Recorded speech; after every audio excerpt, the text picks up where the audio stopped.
Hi everyone, welcome to the recording of Big Worship from the 11th of October. This little snippet is because some fool forgot to press record at the start of the service, so there's a bit missing at the front, so it just kind of clunks in.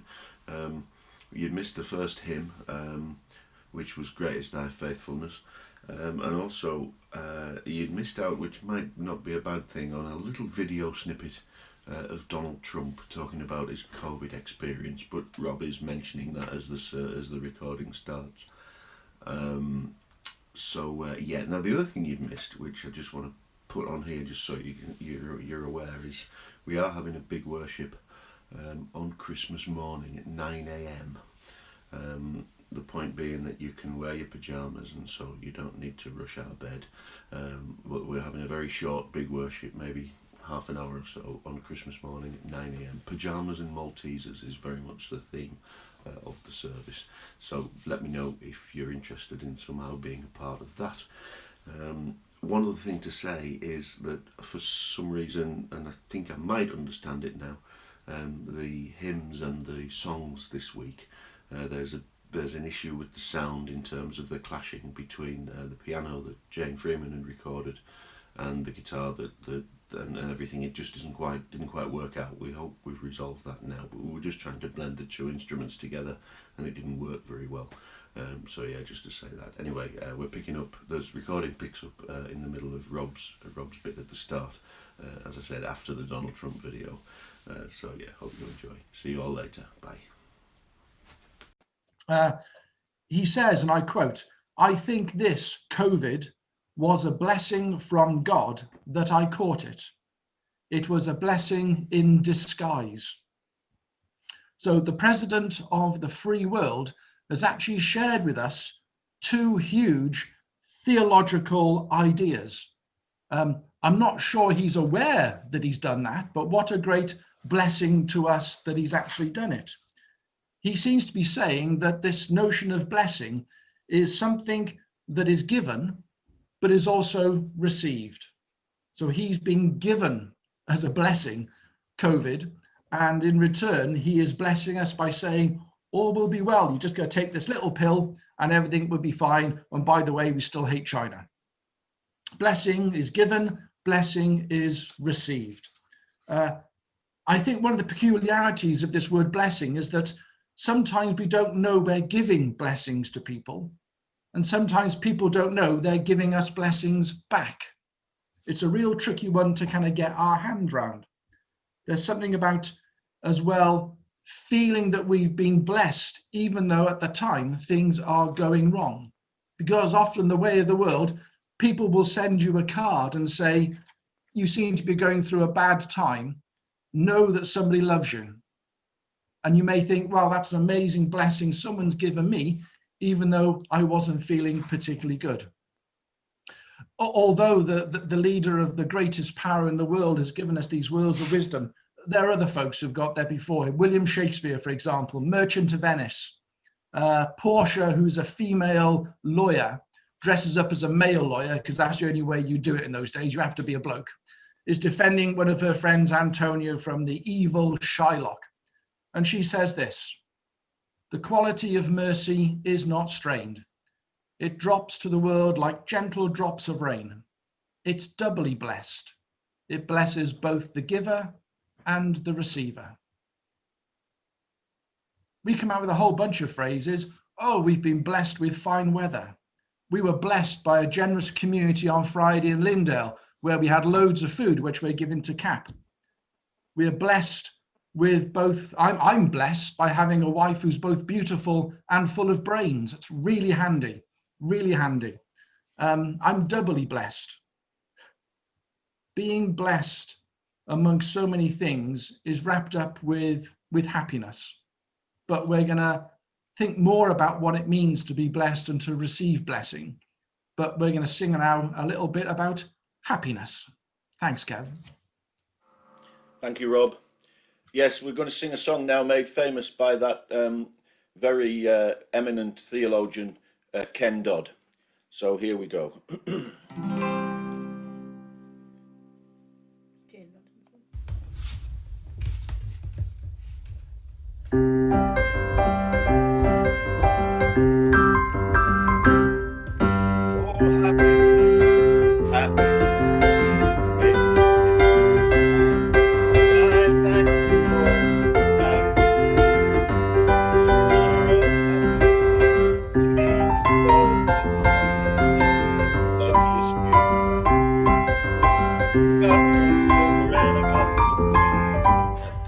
happiness, happiness is an ocean tide, sunset fading on, the people stars above, standing on the moonlight, happiness, happiness, greatest gift I possess. I thank the Lord for life, for the share of happiness is free, turning away all the seen and unseen. Happiness everywhere. Why so then walking my path? Happiness is the greatest gift. Oh, to measure man so great. I won't count happiness. Happiness, happiness, greatest gift I possess. I thank the Lord that I've been blessed with my share of happiness.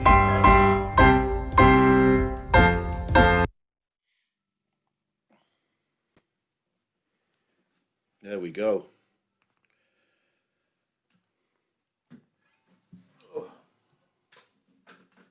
Happiness, happiness, happiness. Right, so I want to share something about myself personally now. I'm sure we could all put together our top 10 movies.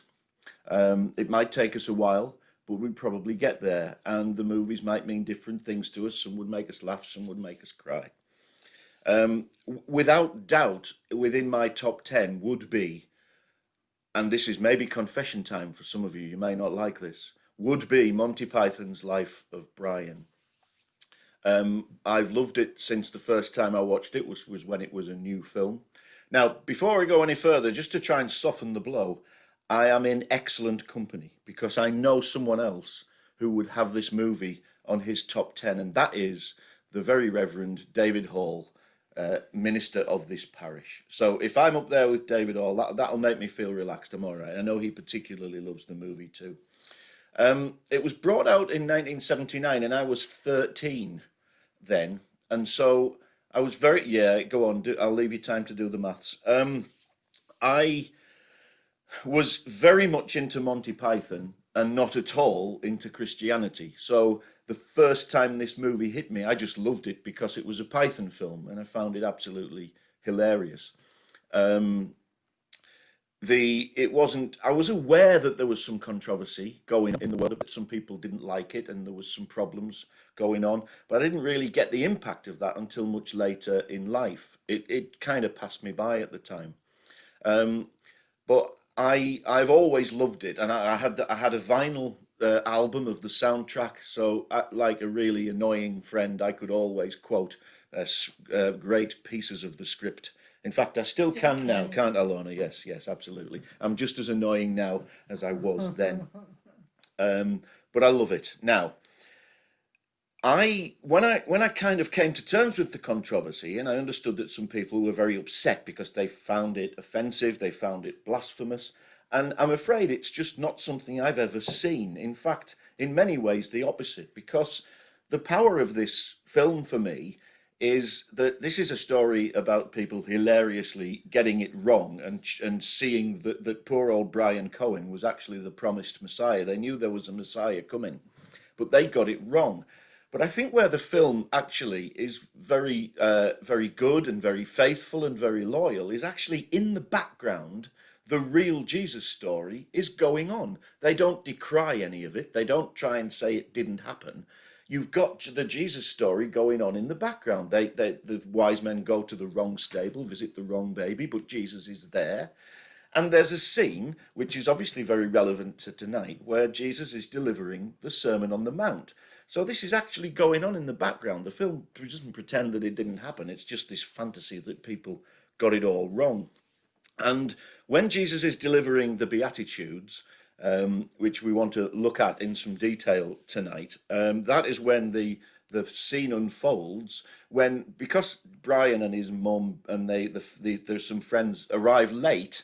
They're at the back of the crowd. They can't quite make out what Jesus is saying. So they think he said, "Blessed are the cheesemakers." In fact, Jesus, of course, said, "Blessed are the peacemakers." But right at the back of the crowd, they thought he said, cheesemakers. And then this great debate ensues where one of them gets hold of the wrong end of the stick and thinks that Jesus said, blessed are the cheesemakers. And another one goes, well, that's not fair. What about anybody else in the dairy industry? And of course, they have this argument where they go, oh, well, I'm sure it's meant for everybody in the dairy industry. And off they go. They get hold of the wrong end of the stick and they go and run with it. Now, as I've become a preacher and as I've got into this Christianity lark in the last 20 years or so of my life, and I'm learning all the time. And the one powerful thing that keeps coming to me from the gospel stories is the degree to which the people got it wrong, the degree to which they got hold of the wrong end of the stick with what Jesus was saying, because Jesus came with a message that was turning the world upside down. They weren't expecting what he had to say. They were surprised by it, and they kind of got it wrong. There's countless examples of people getting it wrong and getting the wrong end of the stick. So I really like the film for that. I mean, yes, it goes to its ultimate because some people got the wrong Messiah. Now, it's not so much that, but boy, they did get the message wrong. And here is, in some ways, a very illustrative example of how people do. They hear Jesus say something, and they think he means this, and they run with it. They grasp the wrong end of the stick and they run with it. They didn't quite catch it. They didn't quite hear it right. And what they were listening to was an upside down version of what they thought life meant. And that's what the kingdom's all about. The kingdom story, the kingdom gospel, the kingdom good news came to turn the world upside down. And they just didn't hear it right. And I think there's a message, a lesson in that for us all, which I really do like from the film. And I think the controversy, therefore, is actually quite unfair because there's quite a serious message there. At this point, there's only one song that we can sing.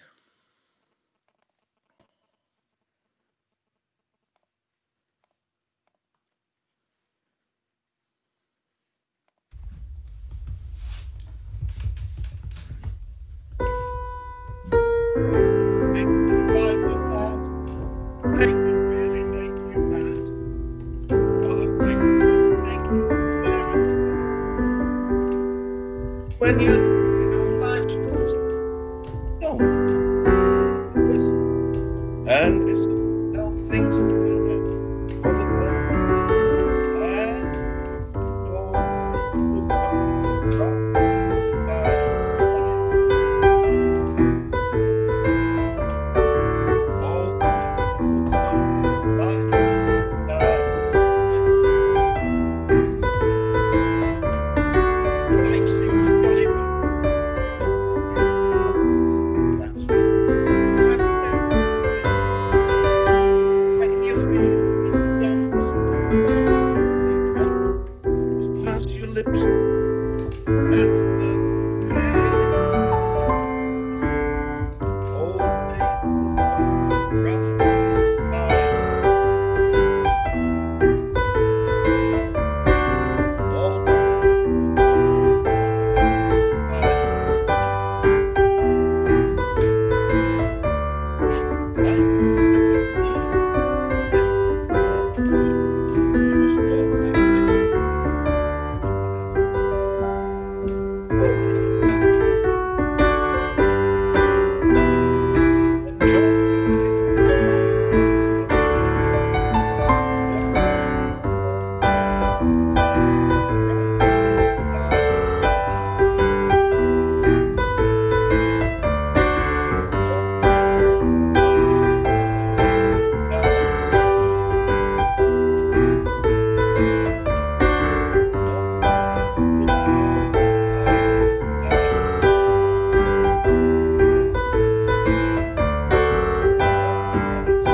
Always look on the right side. Good evening, everybody. Just couldn't remember what time of day it was then. Evening, everyone. Nice to see you all tonight and to be thinking about blessings. and wherever you are, I hope you're feeling some kind of blessing at the moment. We want to just, I've got to do the serious bit in a minute, and we've got to do some serious theology. But before that, I want to just tell you about a little family blessing that we've got to share with you all, which is that Hannah is 12 weeks pregnant, and so we're expecting a number 2 in April of next year. So that's exciting, if a little sicky. But yes, that's our little blessing story. So Martha's quite excited about that as a prospect, though also slightly impatient. She doesn't really understand why 4 days after she was told that she was going to have a baby brother or sister, they haven't arrived yet. So we'll all learn patience as well as blessing in the coming weeks. But we've been thinking about the Beatitudes and what it means to be blessed. I wonder if between us we can get all of the Beatitudes. It's one of those things that is preached about a lot, and I expect many of us have read bits of the Sermon on the Mount or heard it read in church, and I thought we'd just try. So if you can think of one or a little bit of one, then just unmute your mic at some point or type it into the chat, and we'll see if we can come up with the full list of Beatitudes in the yeah, exactly. Kev and Rob have given us one between us, cheese makers. Just, yeah, if you can remember a Beatitude, unmute your mic and shout it out, or if you can remember a snatch of one.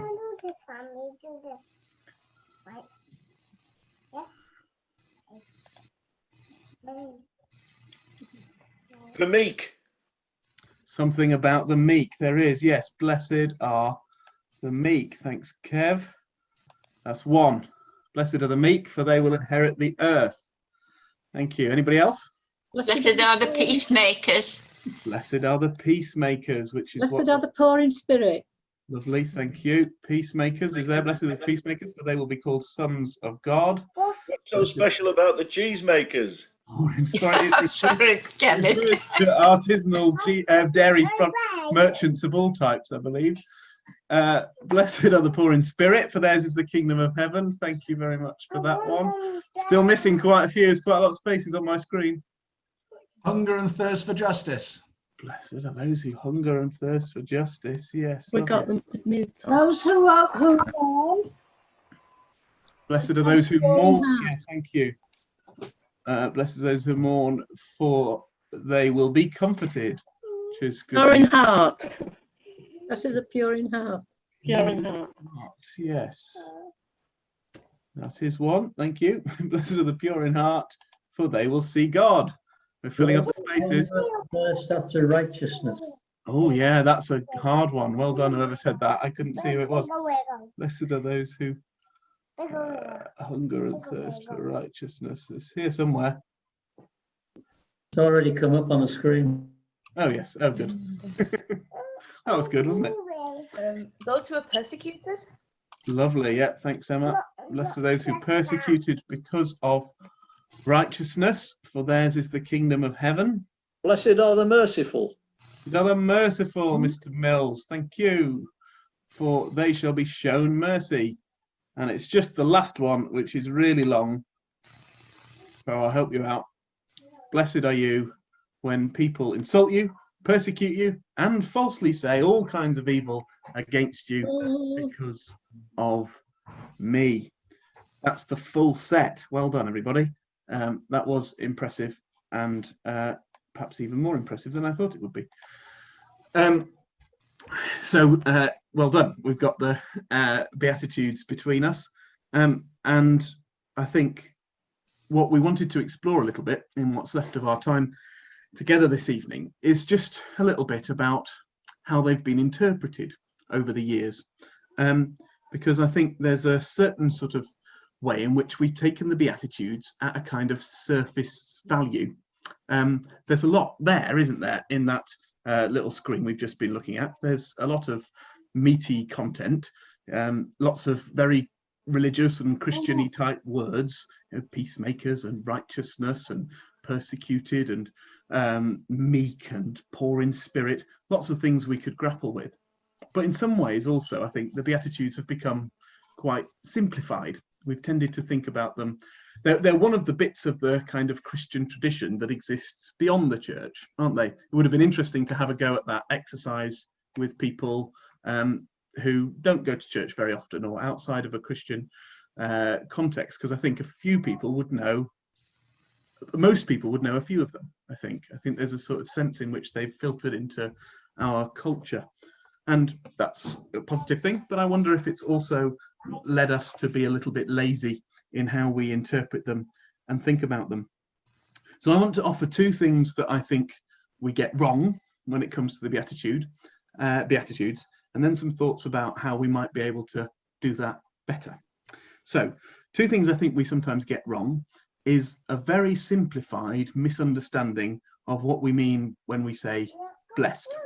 And we've talked a little bit about that already, haven't we? We probably think that the President of the United States misunderstands the meaning of the word blessed, but I also think many people in our culture misunderstand that word, and perhaps we do too when we use those blessings from the Beatitudes. Because I wonder if, for a lot of Christian history, what we thought it meant was they'll go to heaven. Those who are poor in spirit will go to heaven, or peacemakers will go to heaven. And so blessing is somehow about what happens after life, something about eternity, something about what happens in the next time or realm. And I'm not sure that that's necessarily what Jesus was interested in. We'll come back to that. But have we sometimes simplified the Beatitudes as being a list of things you need to try and be in order to get into heaven? And then the second level at which I wonder if we've sort of misunderstood the Beatitudes is in the way that they always put forward meekness or weakness or poverty or poorness in spirit to such an extent that we kind of idealize that, and we kind of make Jesus gentle and meek and mild. And I wonder if we miss the point when we do so. I'm going to go on and use a book by a chap called Dallas Willard, who has a different view of the Beatitudes. But he says that he tells stories about people who've heard these kind of passages read out, you know, that stuff that we were just looking at just then, all those blessed are the meek, blessed are the merciful, blessed are the pure in heart. And so many people who've said, I could never be that. That can't be me. So this Christian thing can't be for me either. That's not my personality. Therefore, do I have a place in God's kingdom?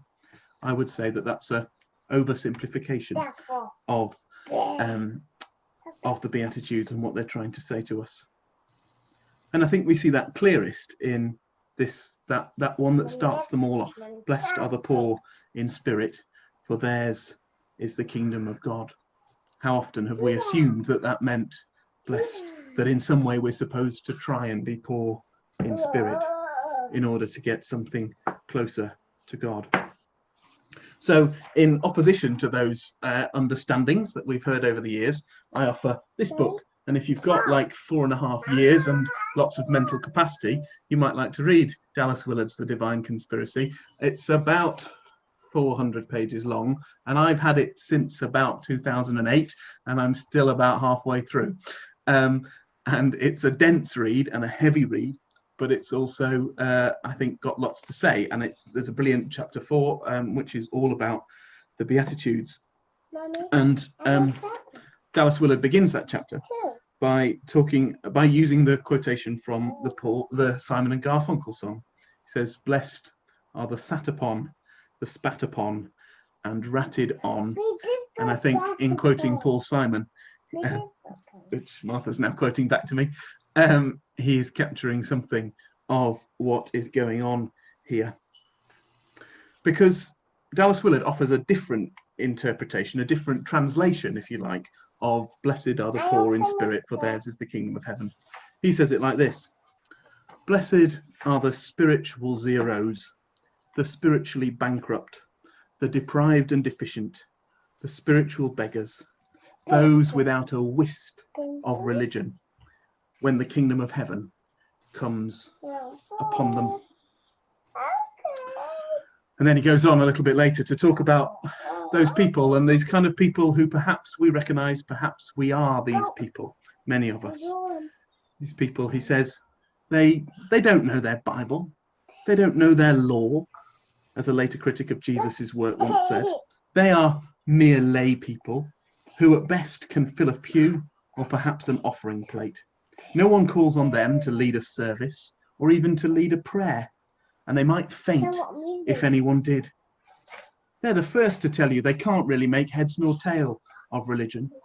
They walk by us in the hundreds or thousands every day. They would be the last to say that they have any claim whatsoever on God. The pages of the Gospels are cluttered with people like this. And yet, he touched me. The rule of the heavens comes down upon their lives through their contact with Jesus, through that moment in which Jesus touched them. And then they too are blessed, healed of body or mind or spirit in the hand of God. We see that there, perhaps something of ourselves, or perhaps of somebody else we know, or perhaps of a whole host of people we know who we've sometimes written off. You know, if we are those slightly church snobby types who've said, oh, so-and-so would never do that, or so-and-so's not really, they're not really into the Christ thing, they don't really get it. Perhaps we've missed the point too. Perhaps we've misinterpreted the Beatitudes and missed the fact that they are blessed, and yet he touched me. So if our misunderstanding of the Beatitudes is that we think it's about getting to heaven, or we think it's about a gentle Jesus, meek and mild, then this is a rain check for us. It's a rain check on any of us who ever assumed that we are somehow we're somehow worthy or have earned a place in the kingdom of God. And it's a rain check on the way we've ever judged anyone else for the way they behave or what they believe, or perhaps they just don't fit in with our inner circle. So it's a rain check, but it's also an invitation to anyone who might think that snatches of those words apply to you or to me. We're not blessed because of our spiritual poverty, but despite it, we who have fallen short, we who can never earn our place in the kingdom of heaven, are touched by the Spirit, are blessed in some strange and unknowable way. As Dallas Willard goes on to say, and don't worry, this is the last quotation I'm reading from this dense book, is those poor in spirit are called blessed by Jesus, not because they're in any meritocratic condition, not because they've earned their condition, but because, and precisely in spite of, and in the midst of their ever so deplorable condition, somehow the rule of heavens has moved upon them and through them by the grace of God. We never earn the blessing, but just where we are, God comes anyway and blesses us despite ourselves. So just a final thought, just to help us think about that other challenge in the blessings. Have we assumed that the blessings are about some kind of end goal or where we might build this kingdom? What does it mean to express that blessing? Some of you may have seen a picture not unlike this over the course of exploring Christian history and the way that people talk about God. This kind of idea of somehow on the left here there's a sort of world/hell that's all going to pieces, but on the right there's heaven, and somehow there's a cross-shaped bridge that we're invited to cross over, and the invitation is to escape from the place we now live in and get away to where it'll be sunny and nice and shiny and new. That particular vision of what it means to be blessed doesn't interest me, and I don't see it in what Jesus says either. I don't see a Jesus that's trying to encourage us to escape, but rather a Jesus that's inviting us to be present, to recognize that we are blessed here, even as we are poor in spirit. So I guess I stand a little bit more with Wayne Dyer when he says, heaven on earth is a choice you make, not a place you must find. I don't think we're being invited to escape, folks. I think the blessing's right here and right now. And Dallas Willard is rain checking us every time we stray away from that invitation to be blessed today. Cheers, Kev.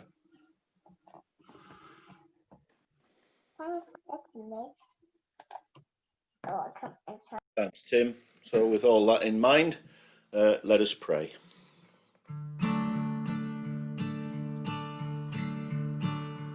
There's no place in this world where I'll belong when I'm gone. I won't know the right from the wrong when I'm gone.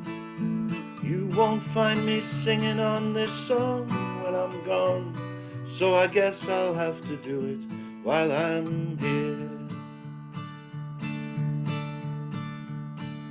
And I won't feel the flowing of the time when I'm gone. All the pleasures of love will not be mine when I'm gone. My pen won't pour a lyric line when I'm gone. So I guess I'll have to do it while I'm here. And I won't breathe the bracing air when I'm gone. I can't even worry about my cares when I'm gone. Won't be asked to do my share when I'm gone. So I guess I'll have to do it while I'm here. And I won't be running from the rain when I'm gone. I can't even suffer from the pain when I'm gone. Can't see who's to praise and who's to blame when I'm gone. So I guess I'll have to do it while I'm here. Won't see the golden of the sun when I'm gone. And the evenings and the mornings will be one when I'm gone. Can't be singing louder than the guns when I'm gone. So I guess I'll have to do it while I'm here. All my days won't be dances of delight when I'm gone. And the sands will be shifting from my sight when I'm gone. Can't add my name into the fight when I'm gone. So I guess I'll have to do it while I'm here. I won't be laughing at the lies when I'm gone. I can't question how or when or why when I'm gone. Can't live proud enough to die when I'm gone. So I guess I'll have to do it while I'm here. There's no place in this world where we'll belong when we're gone. We won't know the right from the wrong when we're gone. You won't find us singing on this song when we're gone. So I guess we'll have to do it. I guess we'll have to do it. I guess we'll have to do it while we're here.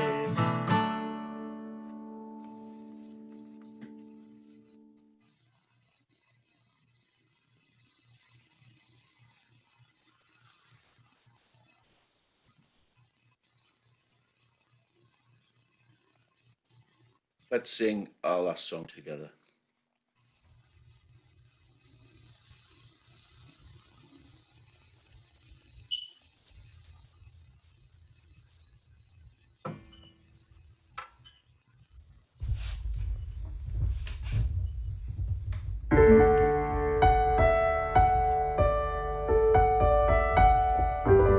Here comes the sun, and I say, alright.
you'd like to unmute your microphones, and we shall close with the now traditional cacophony of noise, which is the grace shared together. Thanks all of you for being here tonight. We are here in November, and then don't forget, well, November and December, and then in 75 days' time at 9 o'clock in the morning on Christmas Day. Right, let's close by sharing the grace together.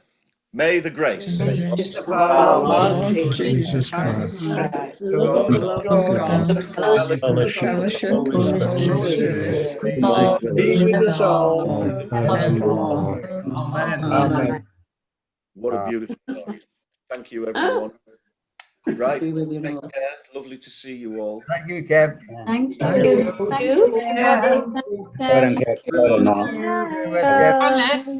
Bye. Lorna, Thank you. Lorna, I'm here. It's Mabel. Tell Margaret you're thinking about her tonight, won't you? I dropped her a card through the letterbox. I'll see you tomorrow, and I've talked to her today. She's doing very well. Yeah. I don't know how to get back on it now. Thanks, everyone. Thank you, Kev. Good night, little one. Around the corner. Thank you. Thank you very much. Bye. Right.